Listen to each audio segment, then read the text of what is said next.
Madame, Monsieur, bonsoir. Voici les titres de cette édition.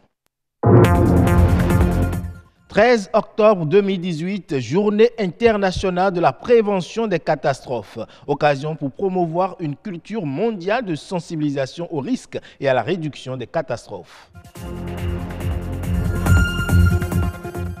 C'est la condition d'un individu privé de sa liberté et qui devient la propriété exploitable et négociable d'une autre personne. L'esclavage, comment se manifeste-t-il encore aujourd'hui? La certification de la qualité d'une entreprise passe par la norme ISO, un instrument très peu connu que les entreprises gagneraient à avoir.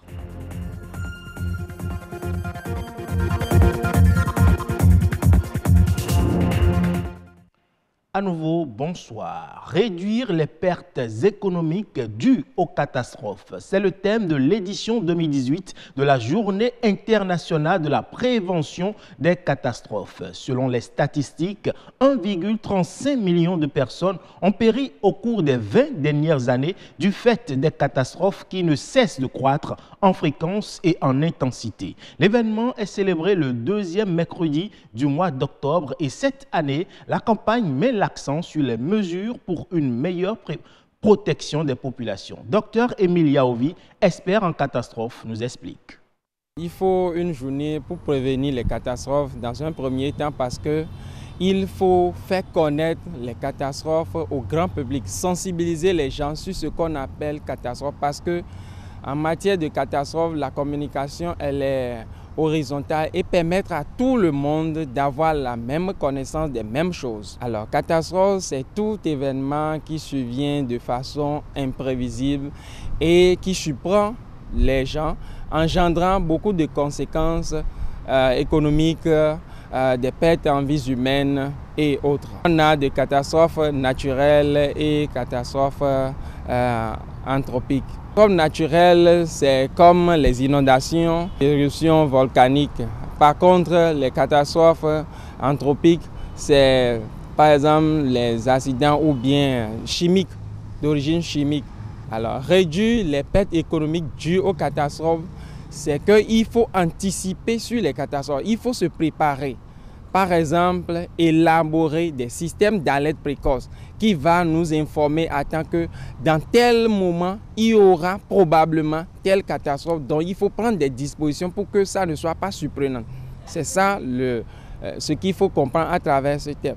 Et si possible, faire des plans de contingence. Et ce document déjà donne une connaissance de chaque catastrophe et maintenant comment il faut faire pour pouvoir réduire, c'est-à-dire anticiper et minimiser les risques même si ces catastrophes survenaient. Notre système d'alerte précoce, il faut que ça soit aussi multi-risque. Chaque risque doit avoir son système d'alerte précoce et sensibiliser la population pour qu'ils prennent des dispositions adéquates pour pouvoir éviter les conséquences dramatiques si la catastrophe survenait. Je l'annonçais dans les titres, c'est la condition d'un individu privé de sa liberté qui devient la propriété exploitable et négociable d'une autre personne comme un bien matériel. Il s'agit là bel et bien de l'esclavage, un phénomène qui perdure dans le temps. Mais comment se manifeste-t-il aujourd'hui en plein XXIe siècle? Élément de réponse dans ce reportage signé Igor Ayoso, Jennifer Sativi. Quand on dit esclavage, c'est la dépendance absolue donc, à un maître qui peut, n'est-ce pas, faire de vous ce qu'il peut faire d'un objet. Il y a déjà 100 ans que l'esclavage a été aboli à travers le monde. On peut constater qu'elle n'existe plus sous la forme qu'on lui a connue dans l'histoire de l'humanité. Mais aujourd'hui, le phénomène réapparaît sous d'autres aspects. Quand on regarde dans le fond de la définition, et qu'on regarde dans la définition prodiguée par le protocole de Palerme en 2002 en ce qui concerne les enfants, on remarque dans les pratiques de tous les jours qu'il y a des actions de recrutement, de kidnapping ou de séquestration qui permet à des individus temporellement plus forts de pouvoir disposer des autres pour des fins économiques, par exemple, nous pourrons avoir aussi des formes d'esclavage sexuel au niveau des femmes et des filles. C'est fait de façon clandestine, ce n'est pas fait de façon ouverte. C'est comme la corruption ou bien le vol. Le vol existe toujours malgré les dispositions légales donc, qui existent pour réprimer donc, ces infractions. Et ça continue d'exister. En 2016, l'Organisation internationale de travail a publié un rapport. Ce rapport estime que près de 46 millions de personnes à travers le monde sont victimes d'une forme d'esclavage. On ne s'en aperçoit pas parce que ces personnes ne se tournent pas vers les tribunaux. Une situation qui s'explique essentiellement par l'ignorance des tests. La victime ne connaît pas d'abord les méandres pour pouvoir saisir la justice. Et ensuite, la justice, au-delà des efforts qui sont faits, reste encore une chose très élitiste qui n'est pas à la portée de la plupart de nos populations. Ce n'est pas moi qui le dis, c'est les documents même d'analyse du ministère de la Justice qui le disent. Donc ce contexte fait que les victimes peuvent choisir finalement de se confier à Dieu. Pourtant, combattre le phénomène n'est pas si compliqué et pourrait s'avérer bénéfique à plus d'un titre. Nous voulons encourager les autorités compétentes béninoises à pouvoir vraiment adresser ce problème-là d'intermédiaires béninois qui sont en train de faire de la traite carrément de personnes en toute impunité de façon vraisemblable. Nous avons aussi des retours que la plupart de nos compatriotes qui sont allés d'ici jusqu'en Libye ont rencontré tout le temps sur leur chemin des compatriotes béninois. Ça veut dire qu'il y a des filières qui existent dans notre pays et les autorités béninoises devaient pouvoir regarder de plus près cette question-là. Et ceux-là doivent être châtiés, ils doivent être passés de la réclusion à perpétuité et justiciables, n'est-ce pas, des juridictions tant nationaux qu'internationaux.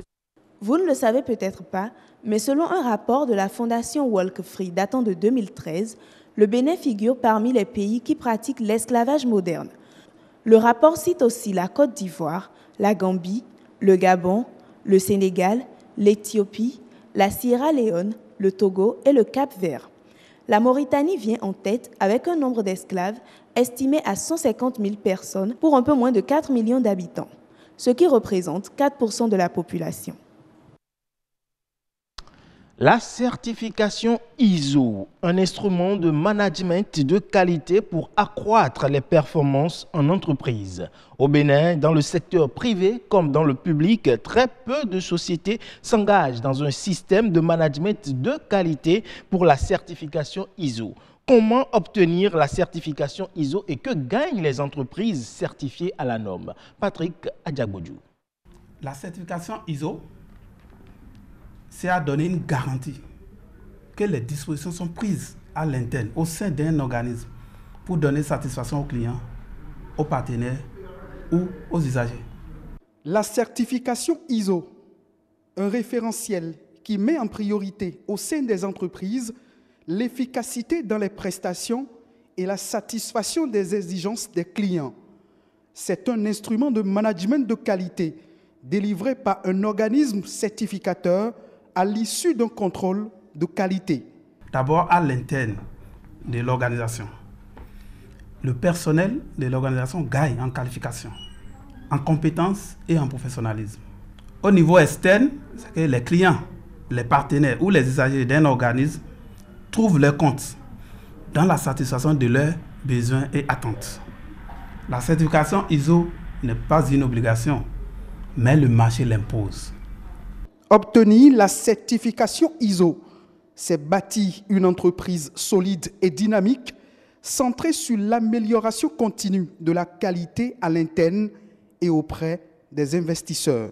Dès que vous injectez par exemple de l'argent en tant que bailleur, vous êtes sûr que vous avez les reporting à temps, vous êtes sûr que l'argent est bien géré parce que le flux financier est bien tracé, nous avons de la traçabilité par rapport à tout ce qui est fait. Vous constatez finalement quand le système est mis en place qu'il y a beaucoup de gaspillage que vous faisiez, que la démarche qualité vient corriger. Donc automatiquement, ça constitue le premier gain que fait l'entreprise, c'est-à-dire l'augmentation du chiffre d'affaires, l'augmentation de la crédibilité vis-à-vis des clients et même à l'international, l'augmentation de la notoriété de l'entreprise même.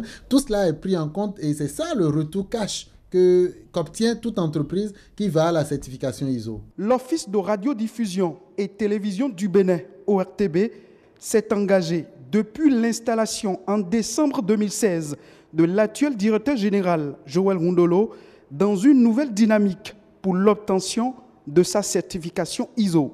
Nous avons observé qu'au niveau de l'ORTB, il y avait déjà certains cadres et responsables qui réfléchissaient à travers un comité à la mise en place d'un petit référentiel. Donc lui, quand il est arrivé, il a voulu faire quelque chose de durable, de permanent, qui soit inscrit dans une norme internationale. L'organe du service public veut s'inscrire dans un système de management de qualité assez sur des performances reconnues à l'international. Nous allons bientôt, très bientôt, dans les prochains jours, installer ce qu'on appelle le périmètre sur lequel notre expérimentation va se faire. Ça peut être la télévision nationale, ça peut être BB24 qui nous accueille là, ça peut être la radio nationale et autres. La norme ISO a une durée de validité de 3 ans. Toute entreprise peut l'obtenir pour mieux vendre le label d'un produit ou d'un service, peu importe le domaine d'activité. Ça a été le cas de l'assolement par exemple. Non seulement notre cœur de métier qui est la manutention, nous l'avons certifié, nous avons aussi certifié les activités secondaires, en l'occurrence la conciliation maritime et le transit. La certification ISO, une reconnaissance internationale devenue incontestablement une mine d'opportunités pour se distinguer des autres et s'imposer au-delà des frontières. En nouvelle brève à présent, la Banque mondiale dévoile son nouvel indice du capital humain aux assemblées annuelles des institutions de Bretton Woods à Bali en Indonésie. Cet indice permet de mesurer les pertes de productivité économique subies par les pays qui sous-investissent dans leur population. Il reflète la productivité future d'un enfant né aujourd'hui comparée à celle qu'il aurait pu atteindre s'il avait bénéficié de conditions de santé optimales et d'une scolarisation complète et de qualité. C'est un des facteurs essentiels d'une croissance économique durable et inclusive, soutient le président du groupe de la Banque mondiale. C'est tout pour l'édition de ce soir. À demain.